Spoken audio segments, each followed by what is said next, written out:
Start करते हैं हम लोग अपने एडर से।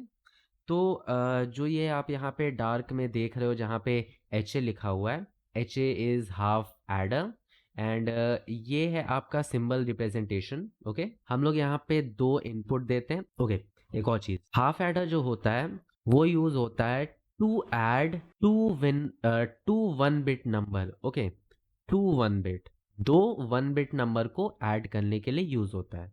तो यहाँ पे देखो हम लोग दो वन बिट नंबर दे रहे हैं ए और बी। इससे क्या प्रोड्यूस हो रहा है? अच्छा, हम लोग ने बहुत छोटी क्लासेस में ही पढ़ा था कि हम लोग एडिशन कैसे करते हैं। एडिशन में क्या चीज़ हम लोग को मिलती है? पहला मिलता है सम, आउटपुट हम लोग का, और दूसरा यहाँ पे देखो हम लोग को कैरी मिल रहा है। कैरी क्यों मिल रहा है? अच्छा, जैसे हम लोग दो वन बिट नंबर को ऐड कर रहे हैं, ये भी तो पॉसिबल है ना कि हमारा आंसर दो बिट से ज़्यादा है। अगर आप वन और वन को ऐड कर रहे हो तो यहाँ पे तो एक कैरी जनरेट हो रहा है ना, यहाँ पे जीरो आ रहा है, ये तो एक कैरी जनरेट हो रहा है। तो ये कैरी को सिग्नल करने के लिए भी तो कुछ वैल्यू होनी चाहिए ना। तो ये कैरी हम लोग का कैरी को सिग्नल कर रहा है। ओके, ये है हम लोग का सर्किट जिससे कि हम लोग एडिशन को परफॉर्म कर सकते हैं। बेसिकली हम लोग को ये सर्किट मिला कैसे, मैं यहाँ पे आपको क्विकली बता देता हूँ। उसके लिए सबसे पहले हम लोग इस ट्रुथ टेबल को देख लेते हैं। ज़ीरो ज़ीरो को ऐड किए तो ज़ीरो हम लोग का सम आया और ज़ीरो ही हम लोग का कैरी आया। ज़ीरो और वन को हम लोग जब ऐड किए तो फिर हम लोग का सम क्या आया? वन आया, कैरी हम लोग का ज़ीरो आया। वन और ज़ीरो को जब ऐड किए तो हम लोग का सम क्या आया? वन आया, और कैरी क्या आया? ज़ीरो। वन और वन को हम लोग जब ऐड किए तो हम लोग का सम क्या आया? हम लोग का सम आया ज़ीरो और कैरी वन आया। क्यों आ रहा है भाई? क्योंकि हम लोग क्या कर रहे हैं, जैसे कि मैंने देखो यहाँ पे जैसा मैंने एग्जांपल में बताया था, जब तुम वन और वन को ऐड करते हो तो फिर क्या आंसर आता है? टू आता है।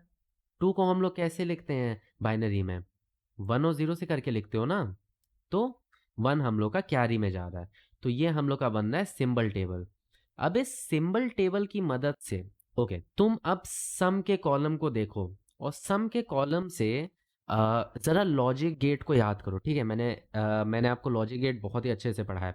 लॉजिक गेट को याद करो और ये बताओ, इस सिंबल टेबल को, इस कैरी को अभी भूल जाओ। हाँ, इस कैरी को अभी भूल जाओ, इस कैरी को अभी भूल जाओ।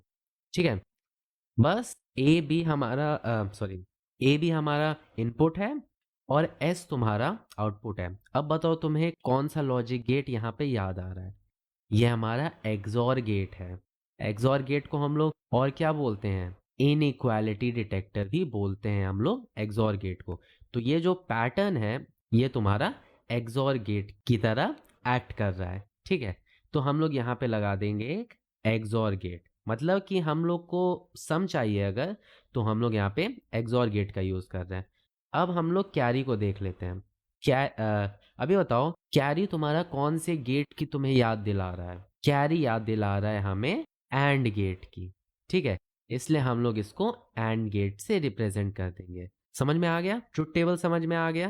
ट्रुथ टेबल से कैसे हम लोग सर्किट बना रहे हैं ये समझ में आ गया? मैं तुम्हें कभी नहीं बोलता हूँ कि सर्किट वगैरह ये सब चीज़ रटो, लॉजिकली समझो ये सब चीज़ें कैसे आ रही हैं। ठीक है, अब समझ में आ गया? अब मेरे ख्याल से कोई और चीज़ समझाने लायक बची नहीं है हमारे हाफ एडर में। ये तुम्हारा होता है सम का इक्वेशन और ये तुम्हारा होता है कैरी का इक्वेशन। ठीक है, अब चलते हैं हम लोग फुल एडर में।